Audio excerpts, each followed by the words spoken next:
With great power comes great responsibility. Compromise where you can. Where you can't, don't. Even if everyone is telling you that something wrong is something right. Even if the whole world is telling you to move. It is your duty to plant yourself like a tree, look them in the eye and say no. You move. Never step onto the battlefield of ideas unprepared. Before you enter the fray, you need a plan. And there's no better place to get one than right here on Tactics with host Caleb Colquitt. The Situation Room goes live now on News Radio 1440. Welcome in, one and all. Thank you for being with me on this Monday. By the way, I did get the comments. I just got them a little late. I do apologize for everybody for Friday's show. It was a great show, and you'll just have to take my word on that, because even though there was a video of it, there was no audio, so I wound up scrapping the whole thing. Honest mistake. It happens when you're working on a live program. Sometimes technical issues arise, and I couldn't tell that there was no sound because I can hear myself in my headphones. I can't hear myself broadcasting, so because of that, I had no idea that the sound was not working. So I do apologize for that. Thank you so much for sticking with me and trying to warn me about that. I have a hard time keeping my eye on the contents when I'm trying to pay attention to doing a good show, but I will try to look at that and keep a closer eye on it from now on. So a couple of housekeeping things right off the bat.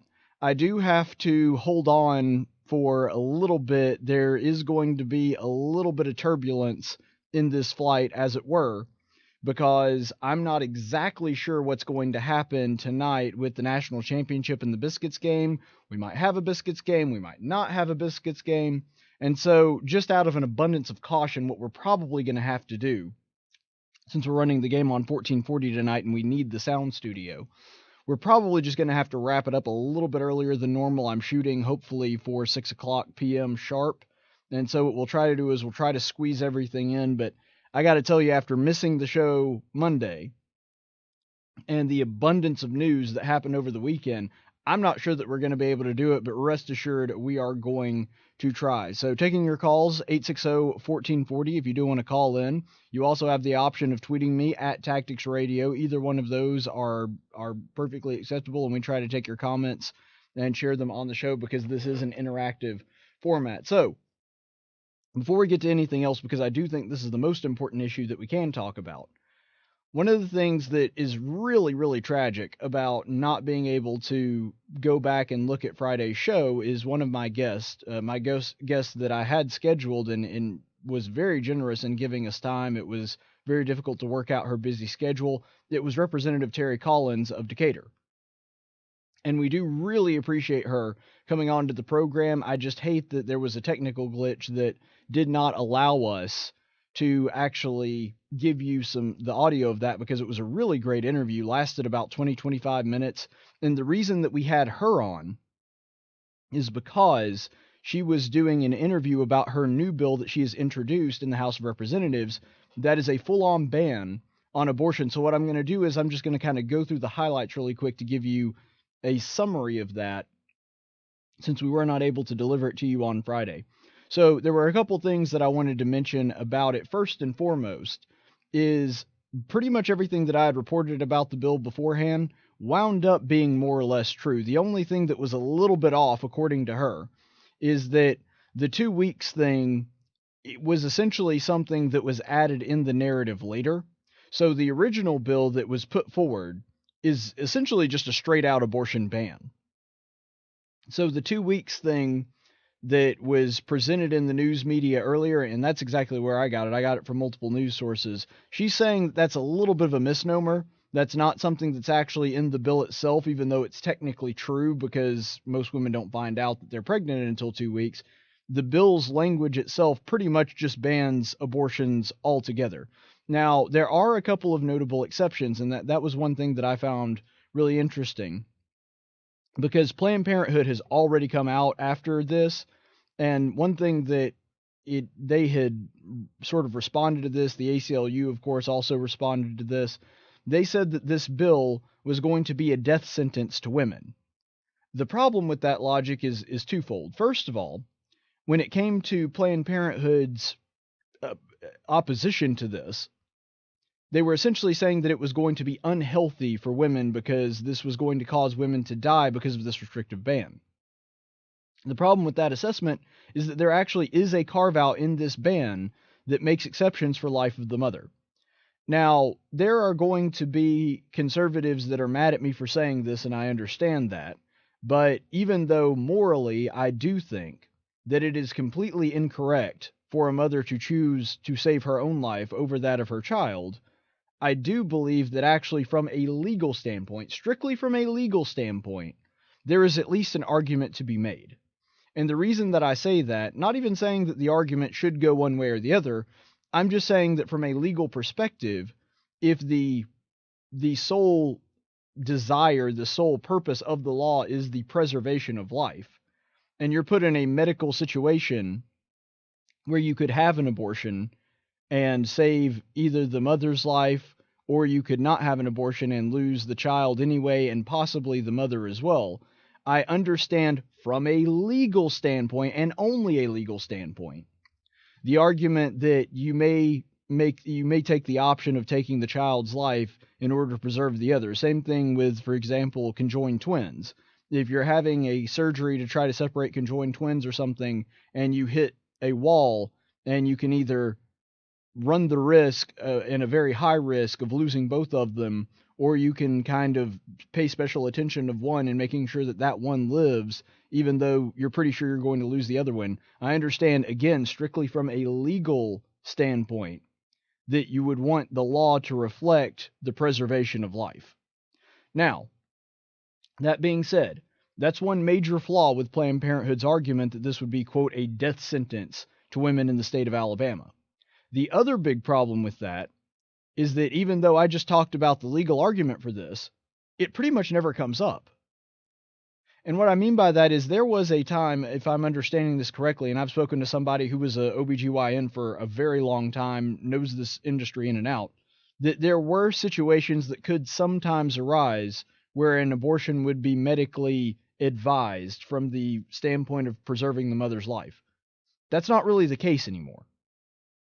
And one of the OBGYNs that I spoke to on this matter, he was in Boston, so not exactly a place where you have a lot of conservatives and a lot of anti-abortion sentiment. He said, look, just from the standpoint of being somebody that delivers babies for a living, I've done hundreds upon hundreds, probably thousands of births, and I've never even heard, not that I haven't encountered, I have never even heard of a situation where an abortion would be the medically advised course of action. And the reason that he said that is because it would be so difficult to be in that situation, because in every situation that ever arose where complications happened that he had been in, the advised solutions were to induce labor or to perform an emergency cesarean section. That's it. And neither one of those two have anything to do with killing the child. Because if you induce labor, it actually helps expedite the process for the baby to be alive. Having the baby alive as opposed to stillborn is preferable. And the reason for this, or the cesarean section, is because if complications during birth arise, and you're trying to save the life of the mother, an abortion would actually slow that process down. In other words, the woman in these situations would be more likely to die as opposed to less. Because what you do is you go ahead, you get that baby out of her without performing an abortion. That happens more quickly so that you can get to the business of stabilizing the mother. If you want to perform an abortion, you have to perform the abortion, then you have to get the child out of her, then you have to stabilize her. It adds an extra step, and it actually makes the procedure more dangerous. And again, don't take my word for it. Talk to some of the medical community. And this is, like I said, an OBGYN that's not necessarily pro-life. He's just saying, look, I've never encountered situations where an abortion would be a correct course of action. And so Planned Parenthood is wrong on two levels there. First of all, like I said, there's a carve-out for the life of the mother in this bill. And secondly, and most importantly, even if that carve-out weren't there, the chances of there even being a situation that could arise where an abortion would be necessary to save the life of the mother is so astronomical, it's basically not even worth considering. I'm just speaking in sheer numbers of probability here. And so, even though I understand, again, from a legal perspective, the reason for having that exception in there in case a situation similar to that arises, not from a moral perspective, remember, Planned Parenthood's argument falls on its face on two separate levels.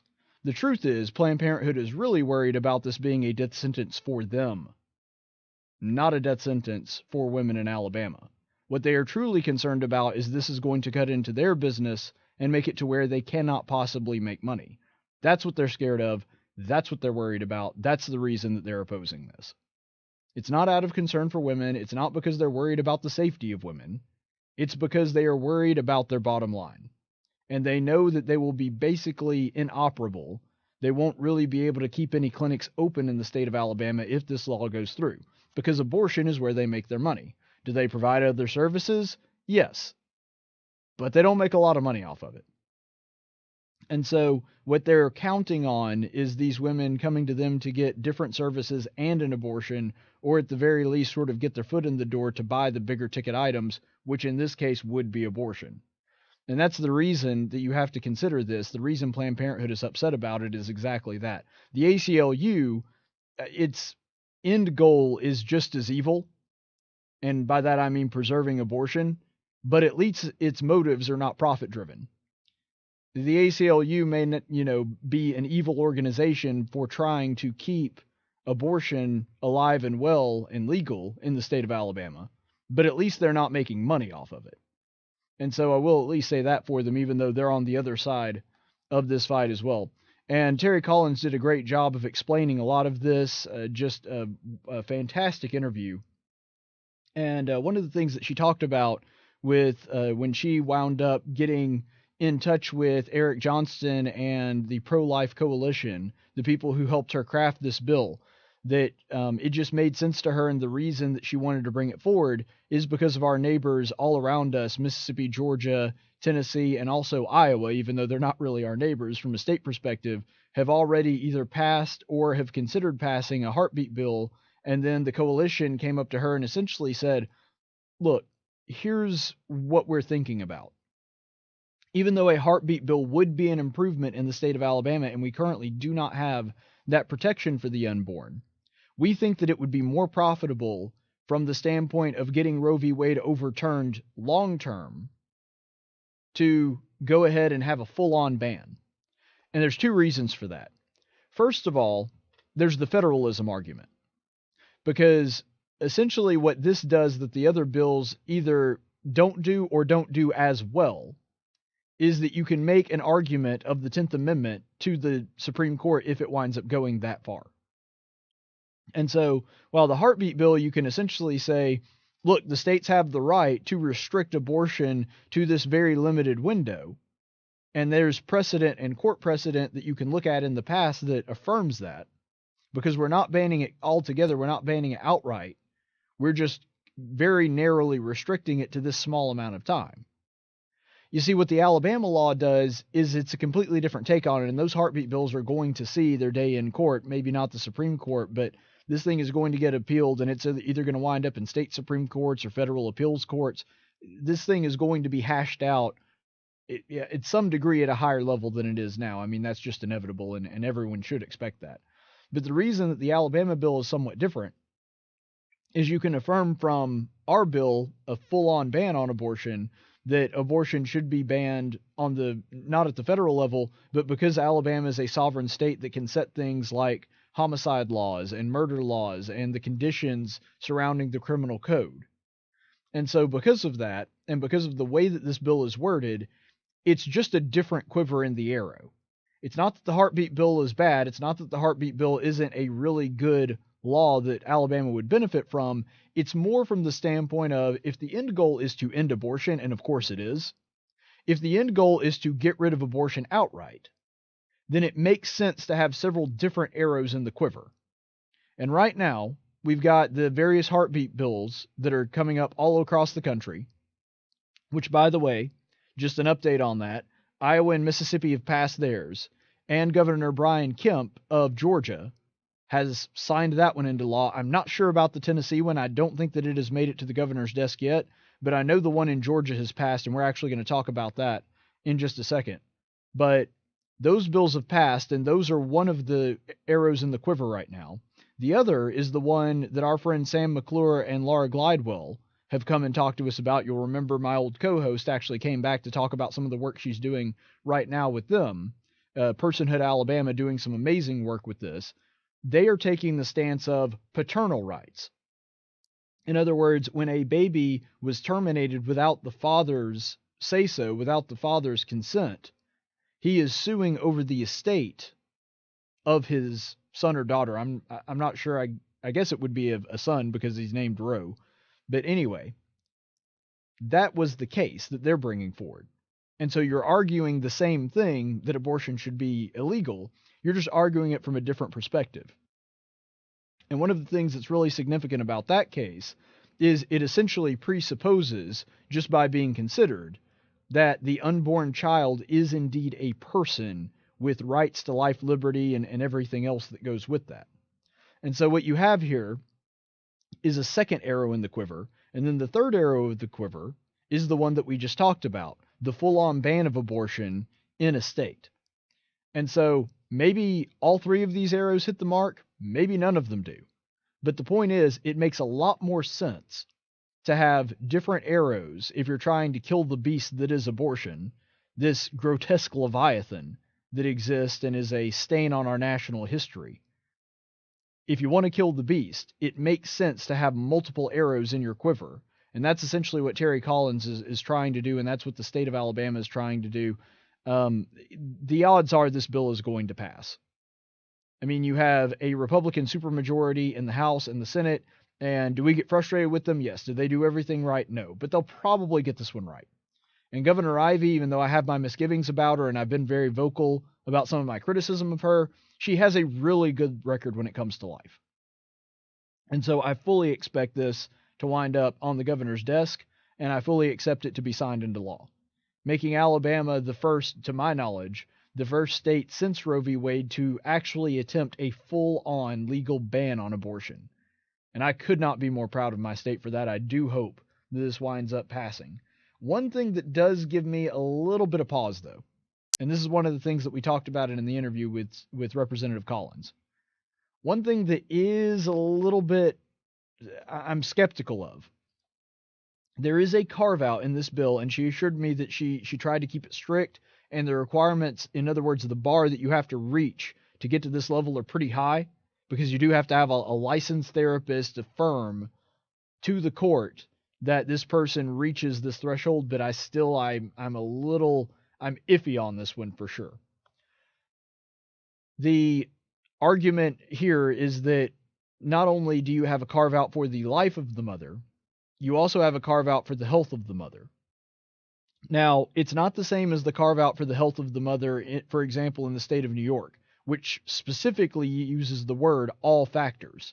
So as long as something, all factors, is included in that, which would be everything, you can get a late-term abortion in the state of New York.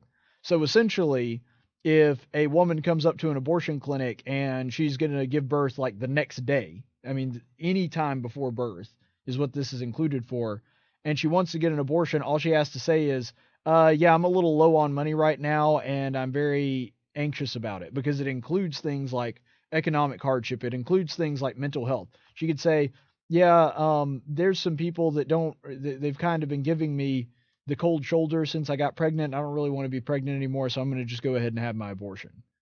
So it's not like that. It's not like the law is in New York where health of the mother includes virtually anything. This particular requirement is much stricter than the standard that one set. But I don't like the vagueness.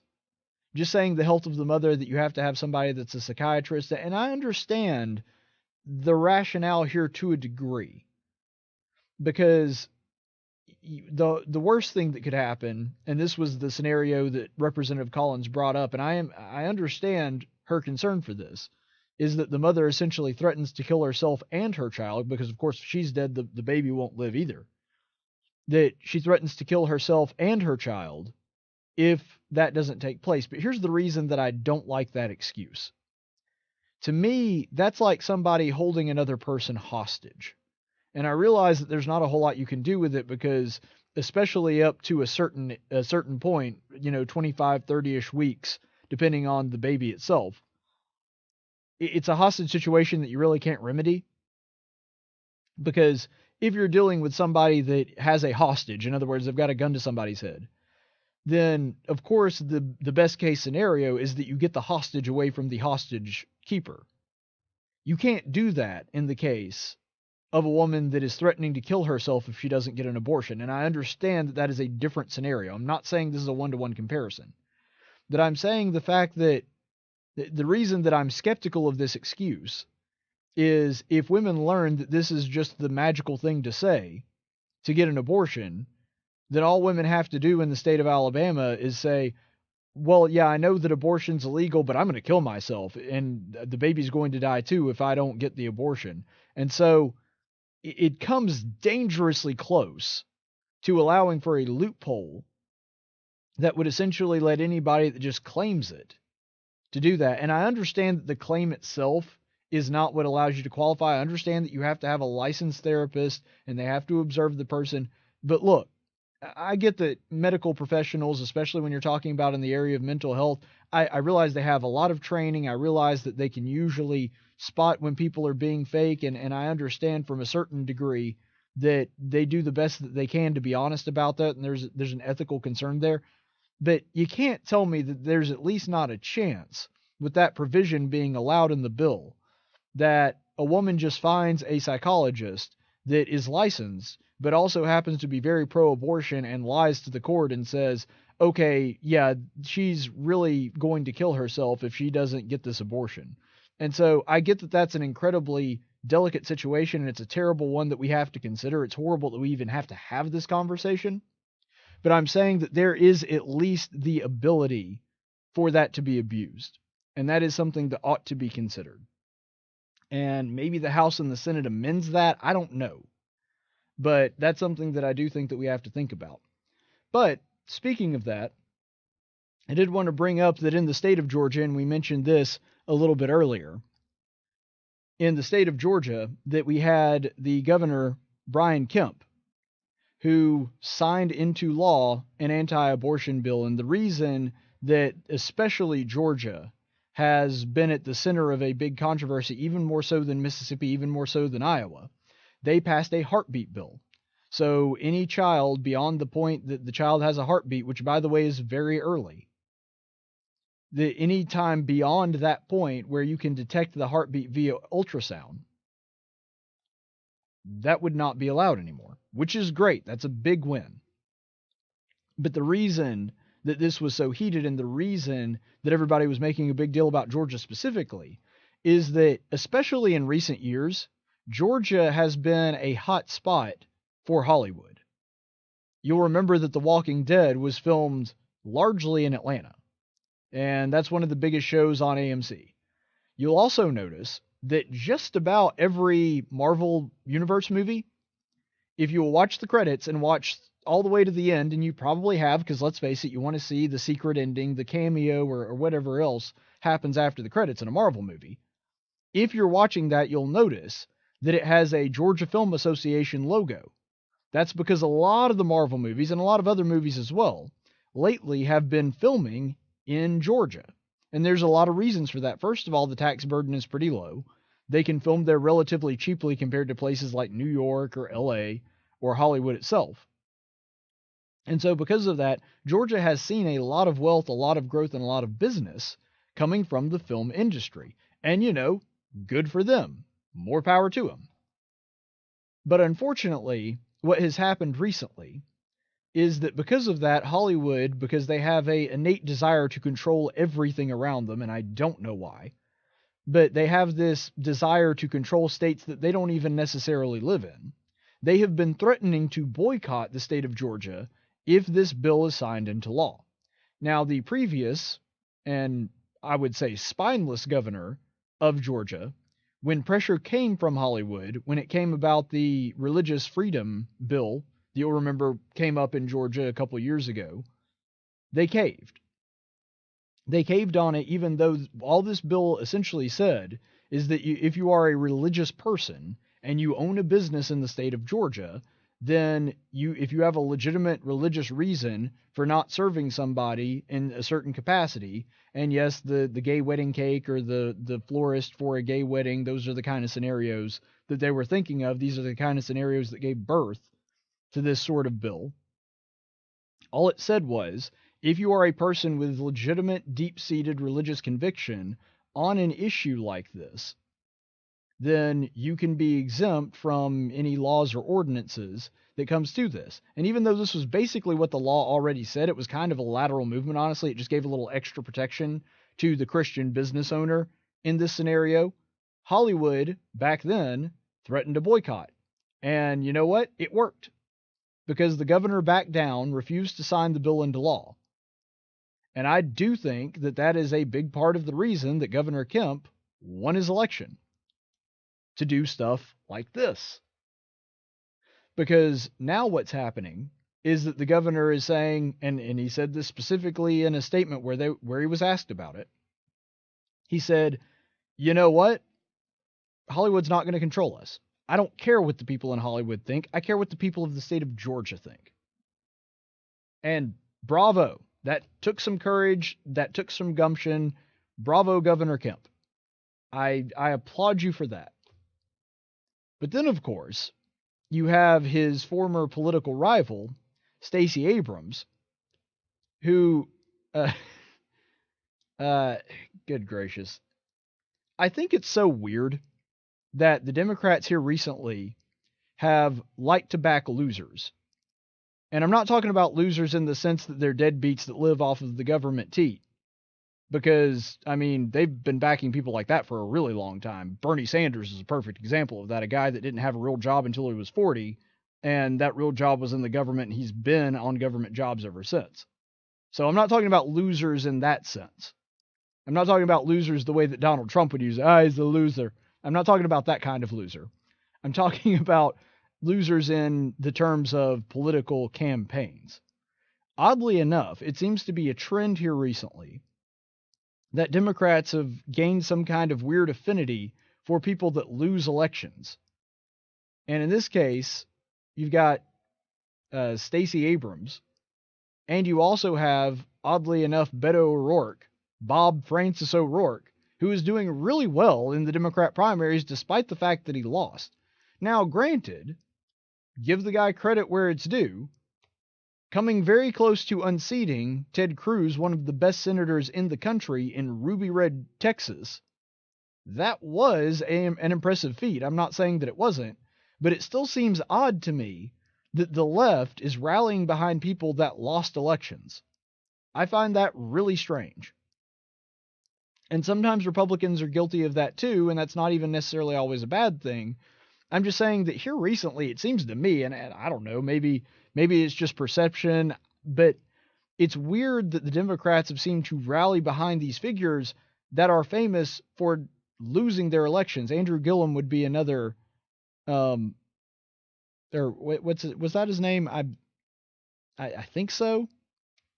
Gillum, the guy who ran for governor in Florida, I think that was him.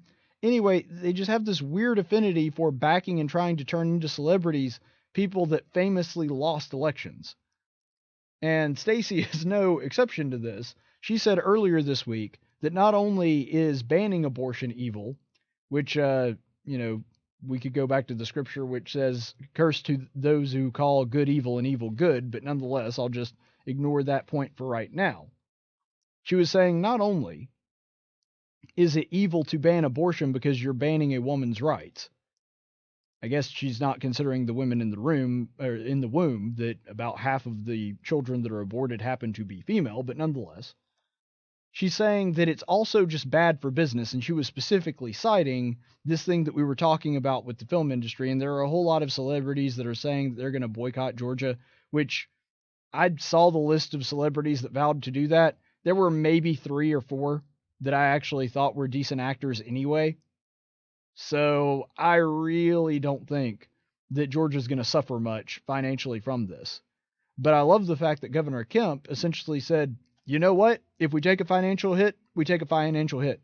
It's the right thing to do. And I admire that.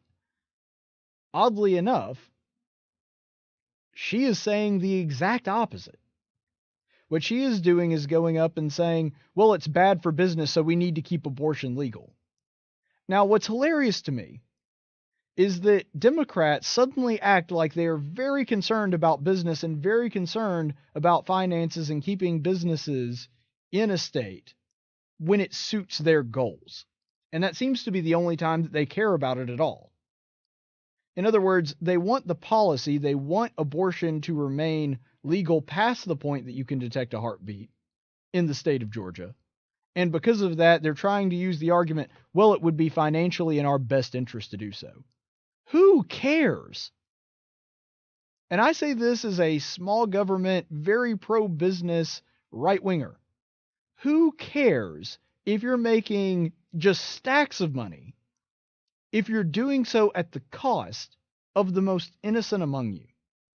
Who cares if you're wealthy if children are dying on your watch? Keep in mind that in Egypt, they were afraid of revolt. They were afraid of the Hebrews rising up, and they were afraid they were going to lose their slaves, and then they have to do all their work themselves. And what was the plan that they came up with to stop this? They killed every child that was male within the borders of the Egyptian kingdom. Every Jewish male under 2 years old. All of them. Except for Moses, and that's, of course, where that story comes from.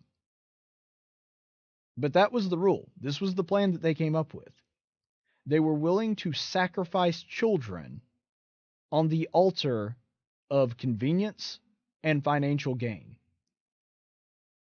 And that is exactly what Stacey Abrams is suggesting right now.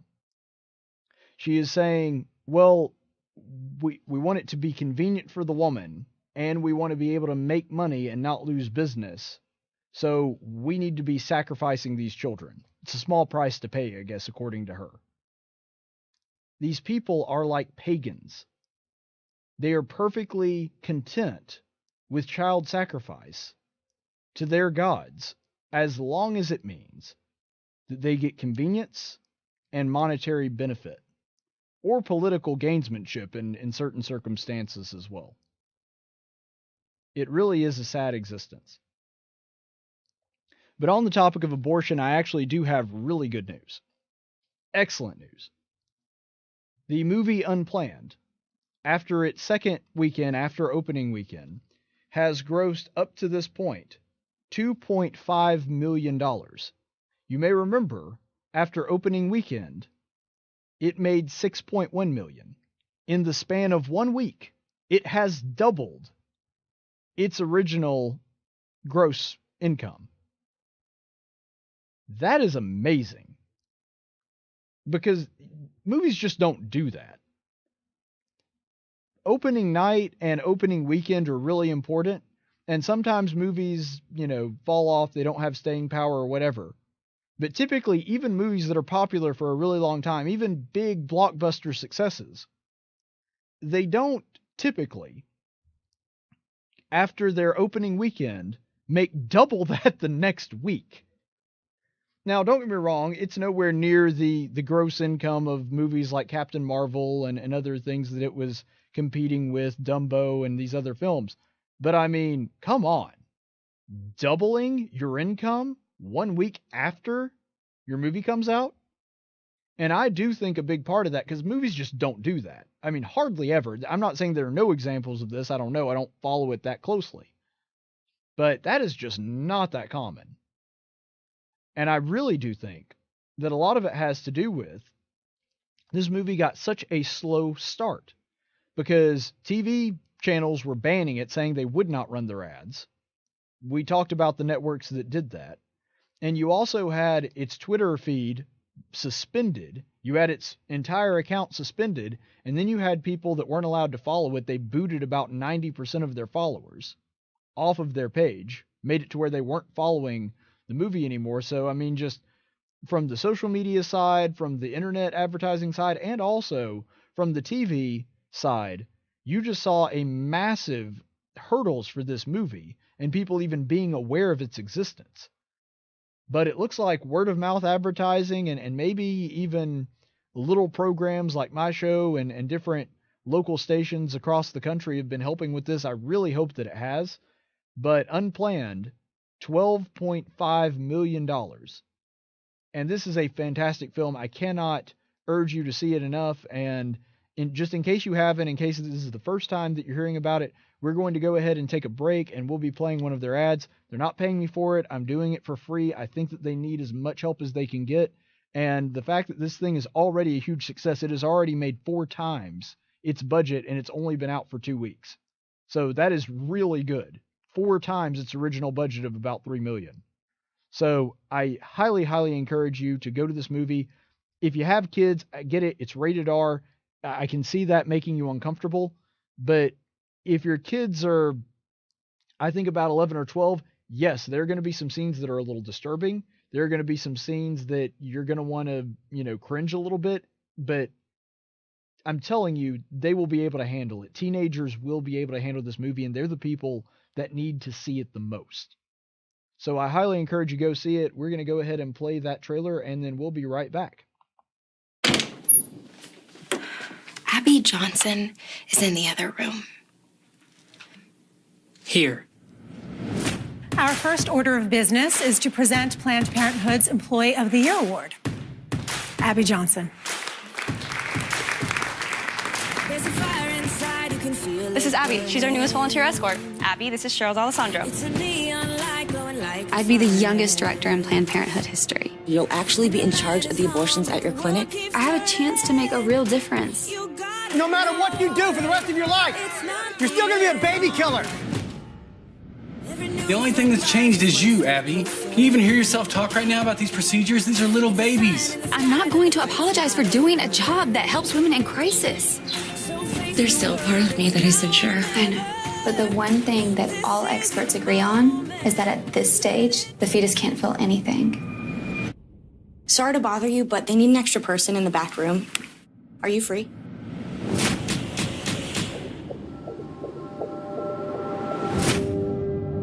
I saw it. It was like it was twisting and fighting for its life. We commend the souls of these hundreds of children.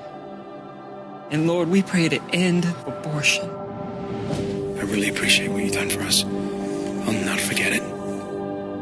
22,000 abortions. How do I even comprehend that? Rough day at the office? You can say that. You're doing?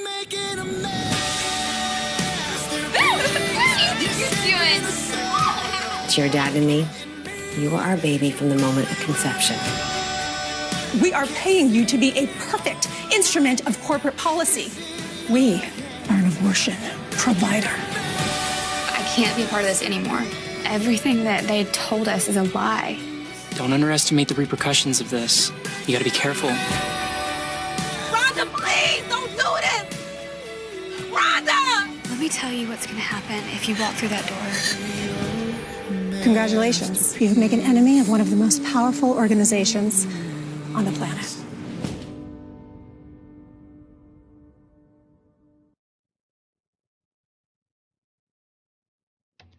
All right, and welcome back, everybody. We appreciate you staying with us here on this Monday. We got to wrap it up before too long because, like I said, we got a Biscuits game coming up, and we have to be off the air, have the station cleared for that.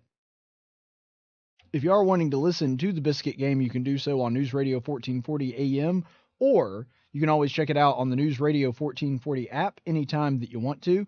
But when it comes to that, I'm just giving you fair warning. There's some concerns about the weather. And because there's some concerns about the weather, we're not 100% sure that we're going to do it. We're going to go ahead and get out of here early just in case. But if you turn it on and you're still hearing Mark Levin, it's not because of something you've done. You're still on the right station. It just happens to be that we had to cancel it. Again, we're not sure if that's going to happen yet. We're keeping an eye on the weather. Chris Adams-Wall, our guy on the ground, is keeping an eye on it, and he'll let us know, hopefully within the next 20 minutes, what we're going to do. So we'll have to make a decision on that. But I did want to go ahead and talk about this really quickly. And this is really strange. I considered doing a daily dose of stupid about this, but I don't know that it's so much stupid as it's just weird. There's a guy that is considering a run for the Senate here in Alabama against Doug Jones, but he's not from Alabama. So there's a couple reasons this is really odd. There's a guy named Matt Gaetz, and he is a current sitting member of the House of Representatives for the state of Florida. He presides over Florida's District 1. So the first district there in Florida, he is their representative. And as far as this guy goes, seems like a nice enough guy, but he has publicly said in a statement to, I believe, The Hill, that he has been approached and is at least considering the possibility of actually moving to the state of Alabama so that he can run for the Senate. And this is a quote directly from him. And yeah, this is from The Hill. I had a few people make mention to me that Alabama has a very short residency requirement, but it's not something I've looked at myself. I think that my most likely path would be to seek re-election in the House. So he's saying, yeah, I probably just wind up running for the seat that I've already got. I probably just wind up trying to get reelected here. But Alabama does have a short residency, and that seat is coming open in 2020. So he's at least toying with the idea of moving to the state of Alabama to take the Senate seat away from Doug Jones. And this is really odd. To be clear, the way the law states, because he's not suggesting that he's going to be breaking any laws, is you have to be a resident of the state of Alabama for 1 day in the House or the Senate. So as long as you are a resident of the state of Alabama for 24 hours, presumably, I don't know if that's before you declare your candidacy or before you actually are installed into office. As long as you are a resident of the state of Alabama for a day, then you can run for office. So that's interesting. This guy is actually playing with the idea of being a state senator, being a senator for the state of Alabama, even though he's from Florida. All right, then. For the record, he is a panhandler, because Florida's first district is around, it includes Pensacola and areas like that. So it's not like he's from way down south in Florida. It's not like he's from the peninsula part of it.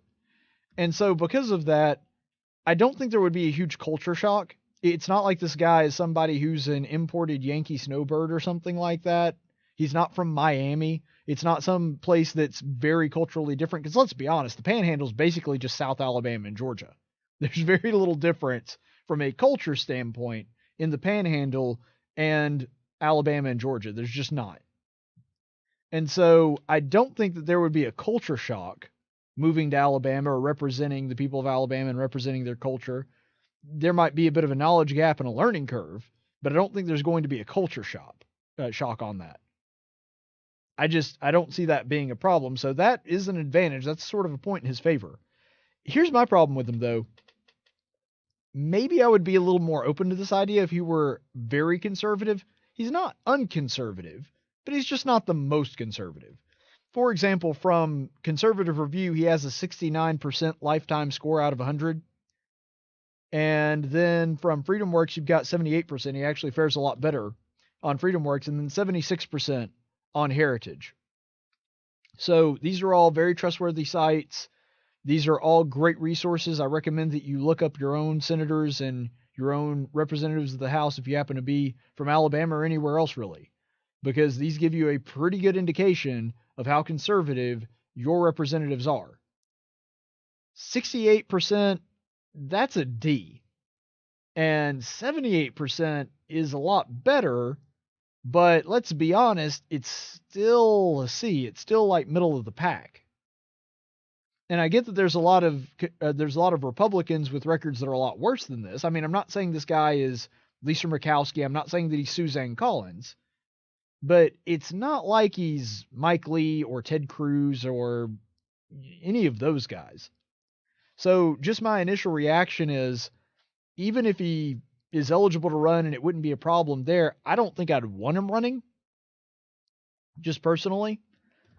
I don't think that he's somebody that would be all that conservative. I'd rather have somebody more in the mold of Mo Brooks. That's the candidate that I'd like to back right now, even though currently he hasn't announced yet. I suspect that he will.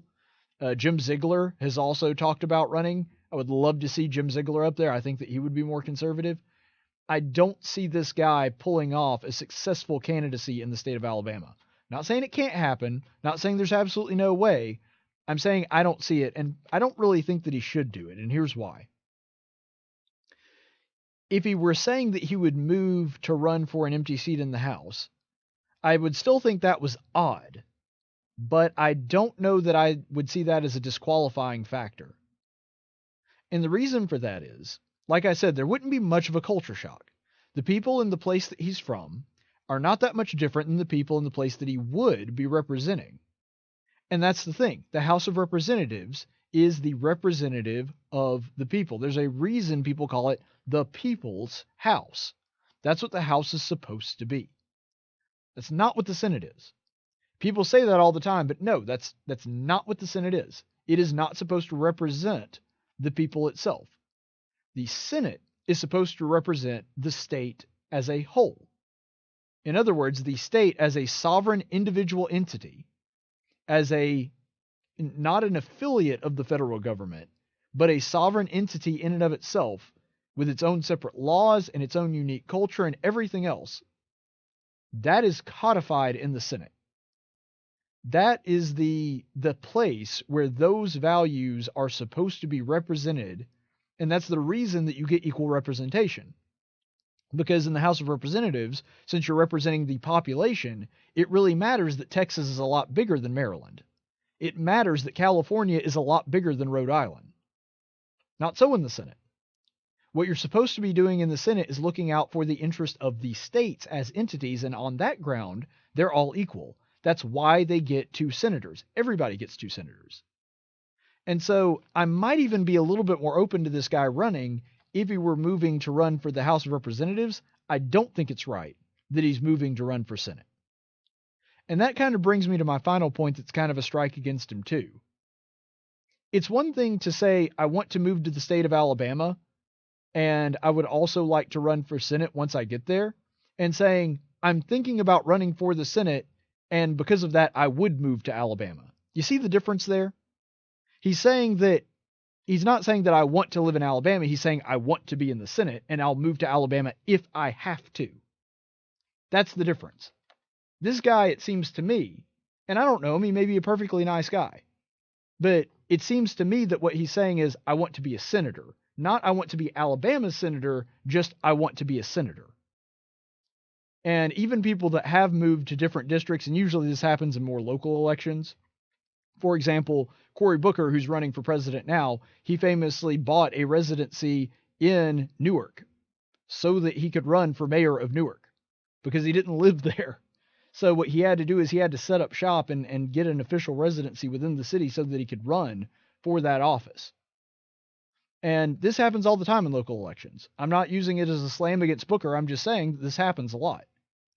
But at least then they kind of pretend like, oh, well, I was going to move there anyway, and I just happened to want to run for office. This guy's not even putting up the facade. He's essentially saying, yep, I'd really like to be a senator, and because of that, I may move to Alabama so I can be a senator. You got it backwards there, bud. I just don't think that that's right. But speaking of that, speaking of people running for that Senate seat, we have a new contender. I want to put up the new challenger approaching screen from Super Smash Brothers. In fact, I may do that for the next time somebody announces their candidacy. We have a new candidate in the race who has officially announced, oddly enough, via Twitter. I mean, usually they have formal events or whatever. This guy just tweeted out, yep, I'm running. So that in and of itself is interesting. And it is Tommy Tuberville. No, you didn't mishear me. Tommy Tuberville, who used to be the head football coach at Auburn. That's him. He is running for office, and he's running as a Republican.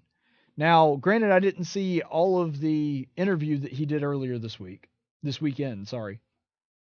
But what I did see was the excerpts. He sounds like a very stereotypical candidate. He talked about his pledging his loyalty essentially to Donald Trump, kind of trying to kiss the ring there. He also talked about how liberals are ruining this country and they don't even want to abide by the law. By the way, looking through all of that, he didn't say a single thing that wasn't true. But the reason I'm a little skeptical of it, and keep in mind, I'm an Auburn guy. I love Tommy Tuberville. I was mad when they fired him, to be honest. But when it comes to being a senator, I'm a lot more confident in somebody like Mo Brooks, who has been to Washington and been at that level and had the opportunity to be corrupted and instead chose to remain a conservative and has a consistent voting record on that. Bradley Byrne, to a lesser extent than Mo Brooks, but still somebody that has held very conservative values for the state of Alabama. Jim Ziegler. Jim Ziegler is the person that calls out corrupt people. That's just who the guy is and has been for a long time. I trust all of these candidates more than Tommy Tuberville. Not because I don't like Tommy Tuberville, or that I think that what he's saying is insincere. I'm just saying that when people go to Washington, they tend to get more corrupt, not less corrupt. And I don't know that Tommy's corrupt right now, but I'm just saying that people tend to make a lot of promises, and I'd rather have somebody with a proven voting record. Now, who knows? He has a lot of time to change my mind. This thing is a year and a half out. Maybe I'll wind up pulling the lever for Tommy Tuberville. I don't know. But at this point, I severely doubt it just because he doesn't have the experience at this point. And experience does count, and it should count. So, Tubbs, look, you've got my interest. You've got my attention. You have an opportunity to win my vote. The ball is in your court now. That's all I'll leave it. You have to convince me that you will be a better representative than any of the other people that are running. And like I said, right now, Mo Brooks actually hasn't technically said that he's going to run. I suspect that he's going to, but he may not. But even so, you still got to convince me that you're better than Bradley Byrne and that you're going to be better than Jim Ziegler, who I'm almost 100% certain is going to be in the race. And that's going to be a tall order. But I'm willing to hear you out. Let's go to the chaplain's report.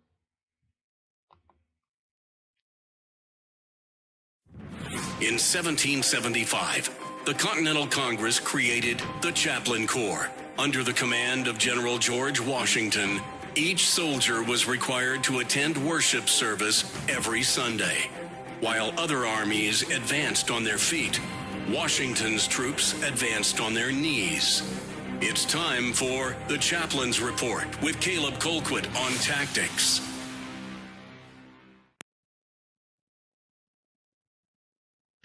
Chaplain's report today comes from the book of Proverbs. And one of the things that I think you really have to understand to really get the full grasp, to grasp the entire concept of this proverb, because just the words itself are good if you knew nothing about the author and didn't even know who wrote it. But knowing that Solomon wrote this proverb, I think gives it extra weight. And here's why. King Solomon was one of the wealthiest men on earth in his day. When you talk about the 1%, there would be people in the 1% that didn't even come close to Solomon's wealth. I mean, this guy was at the top tier. He was the Bill Gates of his day when you're talking about wealth. And yet, he was a man that ferociously and often talked about the virtue of hard work. Now, he was a king, and what he said pretty much went. It would not have been all that difficult, especially considering that his father David had won lots of spoils of war to kind of give him a good head start on this. It would not have been hard for King Solomon to have lived in the lap of luxury and not really had to work all that much. And yet every indication that we're giving from the scripture is that he liked to work, sometimes even manual labor.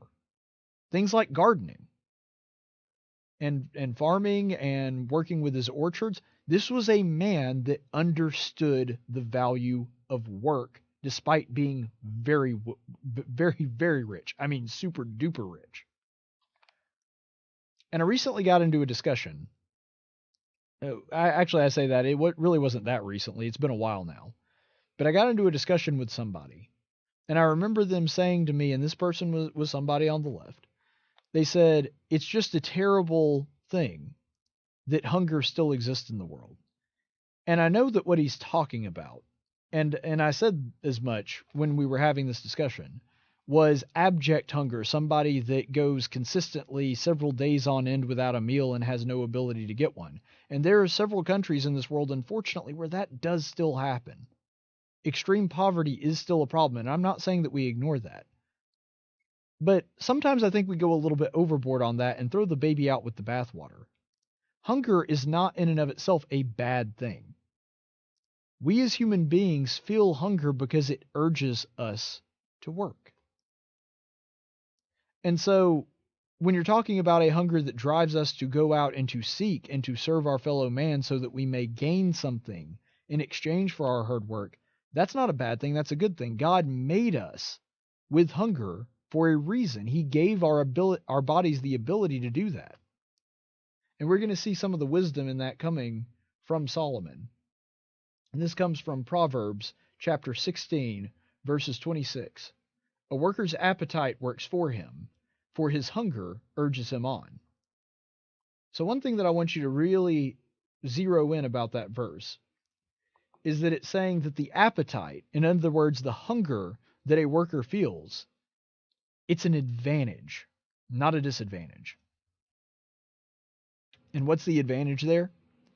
Because a man that is hungry works harder. Not somebody that's a skeleton and can barely lift anything, but it's saying that somebody who has a desire for something, somebody that has a desire to feed himself and to provide for his family, that appetite is good because it spurs him on. It gives him the motivation that he needs to work hard. And there's something that I also need to address too. Sometimes I think even those within the church, sometimes even Christians that are devout, have an unhealthy view of work. They almost view that once we get to heaven, that there's going to be no work. Now, I do believe that heaven is a place of rest, and the Bible does back up that idea. I'm not saying that that's not an aspect of it as well. But I also don't get this idea where there's going to be no work once we get to heaven. I want you to remember this. God could have made human beings to not have hunger, to not need to work. And yet, here we are. Yet we do have that hunger. We do have the need to provide ourselves nourishment. Even in the Garden of Eden, before the original sin took place, there was still fruit all around. And presumably, they had to go out and get it. Now, they didn't have to work real hard for it. They didn't have to till the soil like they did after the fall of man. But they did have to go out and acquire food. And Adam had a job even before the fall of man took place. He had to keep and dress the garden, and he had to care for and name the animals. And so this idea that paradise is going to be free from work, I don't get that indication from the Bible. Every indication that we're given is that God's perfect world and his perfect creation includes work as a part of the process. And we need to remember that God made us in this way, and that we don't need to throw out the baby with the bathwater. Our appetites, our hunger, our desire to do good, our desire to serve our fellow man, a lot of that comes with our original sort of base desire to need to provide for ourselves. And that can spur us on to good work, because God made human beings to work. And ultimately, through that, he teaches us an important lesson through almost a parable. That he sends us this lesson that everybody can understand. Everybody can understand working because you're hungry and you want something. And because of that, isn't what he's really saying here that we need to work for him? That we need to do God's good work? That we are his workmanship created to do good works? And if that's the case, well, what's our appetite for that? What's our appetite for wanting to do God's work?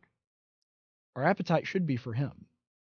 Jesus said countless times that I am the bread, I am the water that you will drink and never thirst again.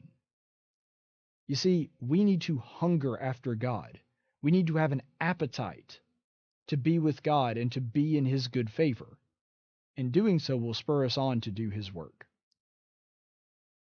That is work worth doing. Stay the course, friends. Tactics is a production of News Radio 1440 and Cumulus Media Montgomery. Any opinions expressed on this program are those of the host and do not necessarily reflect the opinions of Cumulus Media. The theme song for Tactics is 6 Foot Town by Big and Rich. Graphics by Jessica Dawson. Broadcast studios provided by Cumulus Media Montgomery. Location studios provided by the Dalraida Church of Christ. Copyright 2019.